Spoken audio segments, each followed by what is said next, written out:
भारतीय समाज में अक्सर एक बात कही जाती है, घर की बात घर के अंदर ही रहनी चाहिए। लेकिन तब क्या, जब उस घर की चारदीवारी के भीतर आपकी गरिमा और आपकी हाँ या ना का कोई मोल ही न रहे। हाल ही में जियो हॉट स्टार पर आई सोशल ड्रामा सीरीज चिरैया इसी चुप्पी को तोड़ती है। यह सिर्फ एक कहानी नहीं बल्कि एक कड़वा सवाल है कि क्या शादी का मतलब ऑटोमेटिक सहमति है। नमस्कार, मैं हूं अनिल शर्मा और हाजिर हूं बोले सिनेमा के एक नए अंक के साथ। 2019-21 के नेशनल फैमिली हेल्थ सर्वे के आंकड़े कहते हैं कि भारत में करीब 6% विवाहित महिलाओं ने बताया है कि उनके पतियों द्वारा जबरदस्ती या दबाव में डालकर शारीरिक संबंध बनाने के लिए मजबूर किया गया। चिरैया की कहानी भी इसी मुद्दे को उठाती है। कहानी एक ऐसे परिवार की है जिसके मुखिया का शहर में ऊंचा नाम है। उसकी एक बहू है कमलेश, जो घर में सबसे कम पढ़ी लिखी है और घर की मर्यादा को ही अपना धर्म मानती है। सब कुछ ठीक चल रहा होता है, लेकिन जब परिवार में एक नई पढ़ी लिखी बहू की एंट्री होती है तो सब कुछ बदल जाता है। पूजा के साथ उसका पति अरुण, जो कि कमलेश का देवर है, उसकी मर्जी के खिलाफ बार बार संबंध बनाता है। जब यह बात कमलेश को पता चलती है तो पहले वह खुद को दोषी मानती है क्योंकि उसने अरुण को अपने बच्चे की तरह पाला था। फिर हालात ऐसे बनते हैं कि दोनों बहुएं परिवार के खिलाफ खड़ी हो जाती हैं।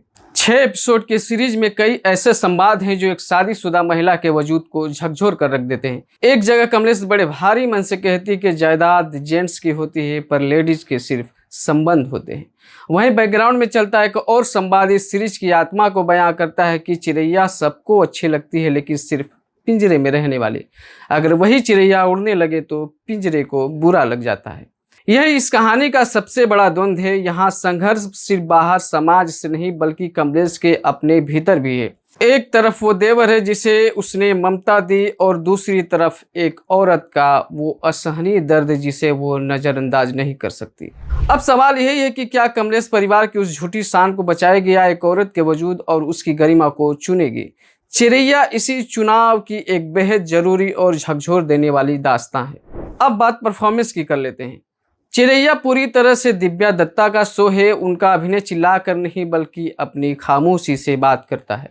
वह एक ऐसी महिला के रूप में दिखती हैं जो खुद उसी पितृसत्ता का हिस्सा रही हैं जिसे अब वो चुनौती दे रही हैं। उनके साथ संजय मिश्रा एक पारंपरिक पिता के रूप में जमे हैं। प्रसन्न बिष्ट ने पूजा के सदमे और लाचारी को बहुत ही संजीदगी से पर्दे पर उतारा है। सिद्धार्थ शॉ ने अरुण के किरदार में उस मर्दाना हक की सनक को बखूबी दिखाया है जो डराता है। म्यूजिक और बैकग्राउंड स्कोर कहानी के इमोशन को और गहरा करते हैं। सिनेमेटोग्राफी छोटे शहर की दुनिया को बहुत असली तरीके से दिखाती है। डायरेक्टर शशांत शाह और क्रिएटर दिव्य निधि शर्मा ने छोटी छोटी बारीकियों से कहानी बुनी है।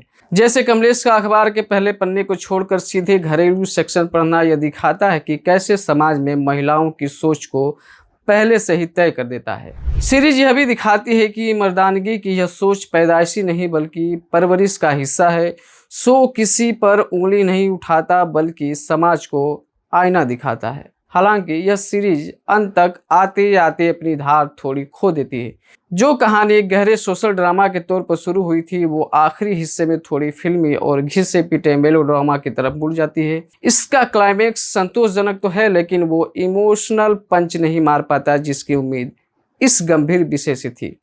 चिरैया कोई आसान जवाब नहीं देती लेकिन एक ऐसा सवाल छोड़ जाती है जिसे नज़रअंदाज करना मुश्किल है कि क्या हम एक समाज के तौर पर ये मानने के लिए तैयार हैं कि शादी के बाद भी कंसेंट यानी सहमति जरूरी होती है। तो कुल मिलाकर यह सीरीज एक जरूरी मुद्दे को उठाती है जिस पर चर्चा कम होती है।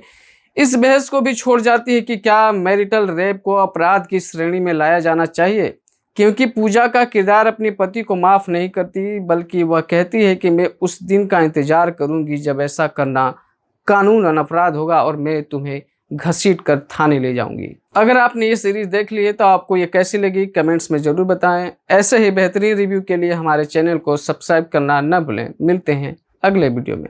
धन्यवाद।